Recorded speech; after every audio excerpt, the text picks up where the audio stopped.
हाय दोस्तों, तो मैं हूं संजय चौहान और हम लोग देख रहे हैं टीजीटी और पीजीटी में आने वाले इंपॉर्टेंट क्वेश्चंस।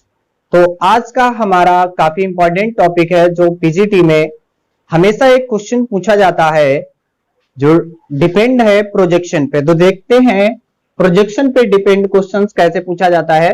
देखिएगा यहाँ पर लिखा है projection, the projection of the line joining the points P x1, y1, z1 and q x2, y2, z2 on a line। यहां पर ध्यान दीजिएगा, on a line whose direction cosine r l m n। जिस line पे हमें projection निकालना है उसके हमें क्या पता होने चाहिए? Direction cosine. क्या पता होने चाहिए? Direction cosine. देखिएगा, डायरेक्शन कोसाइन हमें पता होना चाहिए और जिस लाइन का निकाल रहे हैं उसके हमें क्या पता होने चाहिए? पॉइंट। तो देखिएगा हमारा प्रोजेक्शन का फार्मूला क्या होगा? L x2 minus x1 plus m y2 minus y1 plus n z2 minus z1। तो देखिए ये लाइन है हमारी, देखो ये लाइन है जिसके हमें पॉइंट पता है और इसका प्रोजेक्शन जो है किस लाइन पर निकालना है? ए बी पर। तो हम देख रहे हैं कि इसका जो प्रोजेक्शन आ रहा है वो कहां आ रहा है? एम और एन पर। कहां तक आ रहा है? एम और एन तक। तो हमें जो प्रोजेक्शन निकालना है इस लाइन पर किस बिंदुओं का? पी और क्यू का। देख पा रहे हैं किसका निकालना है? ए बी लाइन पर निकालना है। किन बिंदुओं का? पी और क्यू का। अब यहां पर देखिए हमारा क्वेश्चन दिया है if P Q R S are 4 points find the projection of P Q. देखिए हमें प्रोजेक्शन किसका निकालना है? पी क्यू का। और किस पर निकालना है? आर एस पर। हमने क्या बोला कि जिस लाइन पर निकालना होगा उसके हम क्या निकालेंगे? डायरेक्शन कोसाइन हमें पता होने चाहिए। बाकी जिस लाइन का निकालना है उसके हमें क्या पता होने चाहिए? पॉइंट्स पता होने चाहिए। तो देखिएगा यहां पर जो हमें पॉइंट दिए हैं वो कह रहा है कि आर एस लाइन पर आप प्रोजेक्शन बताइए क्या होगा? किस लाइन का? पी क्यू का। किस लाइन का? पी क्यू का। तो देखिए चलिए इसको सॉल्व करते हैं। तो देखिए किस लाइन का हमसे बात कर रहा है। यहां पर उसने कहा कि पी क्यू का प्रोजेक्शन निकालिए, तो यानी पी ऐसे होगा, यहां पर पी मान लेते हैं, यहां पर क्यू। देखिए क्यू के हमारे पास जो पॉइंट्स हैं वो क्या है? 5, 1, 4। और यहां पर जो पी पॉइंट है उसके कोऑर्डिनेट्स हमें क्या पता है? यहां पर देख पा रहे होंगे 6, 3, 2। अब देखिएगा किस लाइन पर निकालना है? आर एस पे निकालना है। तो इसका मतलब हुआ कि आर एस लाइन हमारी कहां होगी? यहां पर होगी। और ए हमारा हो गया आर के जो हमारे पास पॉइंट्स हैं वो क्या हो गए? 3, -4, 7। और यस के जो पॉइंट हैं वो हो गए हैं 0, 2, 5। देख पा रहे हैं। अब इसका प्रोजेक्शन हमें निकालना है इस लाइन पर। देखिएगा PQ का प्रोजेक्शन हमें निकालना है किस पर? तो यहां से हमने मान लिया, यहां पर मान लेते हैं PQR तो हमें दिया है ST मान लीजिए, टी मान लो। यहां पर यम और एन भी मान सकते हैं, कोई दिक्कत नहीं, ना भी मानो तब भी। तो अब यहां पर आप देख पा रहे हैं किस लाइन के हमें डायरेक्शन कोसाइन चाहिए? आर और यस के। किस लाइन के हमें डायरेक्शन कोसाइन पता होने चाहिए? आर और यस के। तो यहां पर लिखेंगे हम लोग direction ratios of the line RS। किस लाइन के डायरेक्शन रेशियोज हमें निकालने हैं? RS के। ठीक है, तो डायरेक्शन रेशियोज कैसे निकालते हैं? देखिए इसको x1 मान लेते हैं, इसको y1, इसको z1, इसको मानेंगे x2, y2 और z2। अब देखिए डायरेक्शन रेशियो हमारे क्या होते हैं?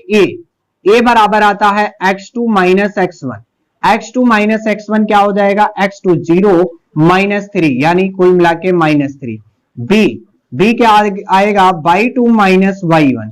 ये आ जाएगा 2 माइनस और माइनस का 4 यानी कितना हो जाएगा, प्लस का 6 हो जाएगा।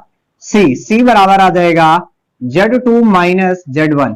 Z2 का मान कितना है हमारे पास 5 और माइनस 7, ये आ जाएगा -2। बात समझ पा रहे हैं? ये हमारे आगे है डायरेक्शन रेशियो। तो अब हम लोग क्या निकाल लेते हैं, डायरेक्शन। अब हम लोग क्या निकाल लेते हैं, direction cosine. Direction cosine of the line RS। देखिए एल एम एन निकालेंगे तो L इक्वल टू होता है A upon under root A square plus B square plus C square. समझ पा रहे हैं? A square B square plus C square, A upon A square plus B square plus C square का under root. अब देखिए A का मान हमारे पास कितना है, -3 है। यहां पर रखिएगा A आ जाएगा -3 का स्क्वायर प्लस 6 का स्क्वायर प्लस -2 का स्क्वायर। बात समझ पा रहे हैं? चलिए A आ गया है -3 और A आ जाएगा 9, 36, 4। अब इसको ऐड कर दीजिए, A आ जाएगा -3 अपान 49। 49 का आप बाहर करेंगे तो आ जाएगा 7। तो L का जो वैल्यू है वो कितना आ गया, -3 अपान 7।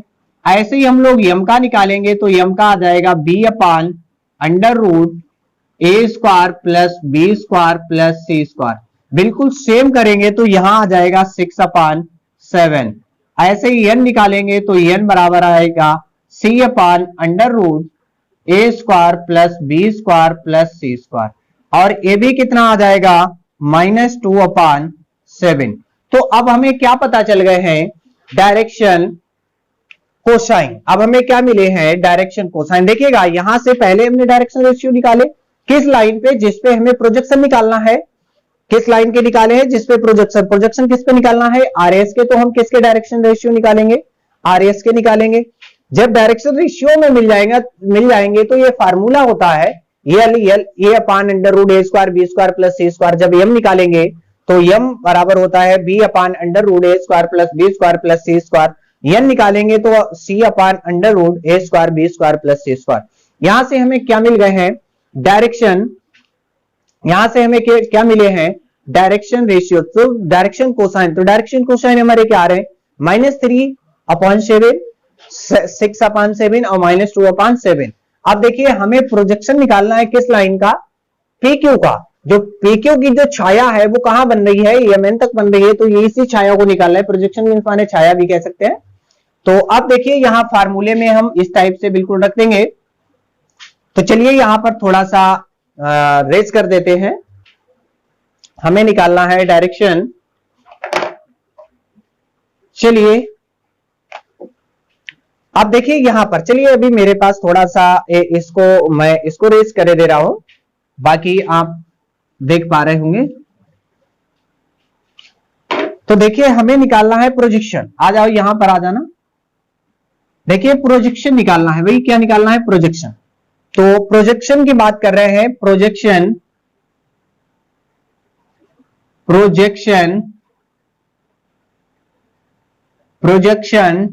Of PQ on RS। किस पे निकालना है, RS पे। तो देखिए यहां पर क्या होता है, L अपान x2 minus x1 plus M y2 minus y1 plus N Z2 minus Z1, N Z2 minus Z1। अब देखिए यहां पर P और Q की बात चल रही है, तो P Q के हम पॉइंट्स मान लेंगे। यहां पर x1 y1 z1, x2 y2 z2, x2 कामा y2 कामा z2। चलिए L का मान हमारे पास आया है -3 अपान 7 और A आ रहा है x2 का मान 5 है और 6 प्लस M का मान है 6 अपान 7।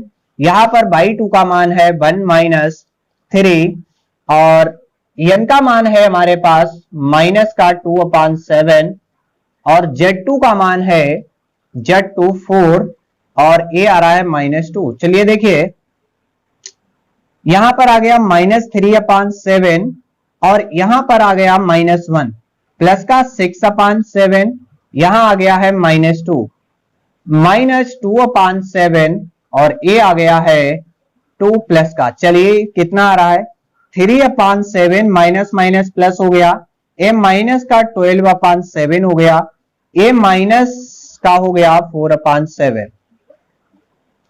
आप 7 एलसीएम ले लीजिए तो 3 माइनस 12 और माइनस का 4 a आ जाएगा। देखिए यहां पर आ जाएगा माइनस का 13/7। प्रोजेक्शन कितना आ रहा है माइनस का 13/7 और प्रोजेक्शन को हम माइनस में तो लिखते नहीं है तो क्या लिख दीजिए 13/7। कितना लिख दीजिए 13/7। कभी भी प्रोजेक्शन को हम निगेटिव में नहीं रखते हैं तो उसके लिए हमें माइनस को हटा देना है और क्या आ जाएगा हमारा प्रोजेक्शन आ जाएगा 13/7। आई होप आप समझ गए होंगे। अब देखिएगा जिस लाइन पे कहा जाए उस लाइन के हमें डायरेक्शन कोसाइन चाहिए होते हैं और जिस लाइन का कहा जाए उस पॉइंट को हम मान लेंगे x1 और x2। जैसे यहां पर जिस पॉइंट का कहा मैंने उसको PQ लिया है और जिस पर कहा है उसके हमने क्या निकाले हैं डायरेक्शन रेशियोज। तो आप समझ गए होंगे कि प्रोजेक्शन का क्वेश्चन कितने आसान तरीके से हम लोग एग्जाम में कर पाएंगे और आप प्रैक्टिस करिएगा बहुत जल्द कर पाएंगे। आई होप आज के लिए इतना ही। मिलते हैं हम लोग नेक्स्ट क्लास में।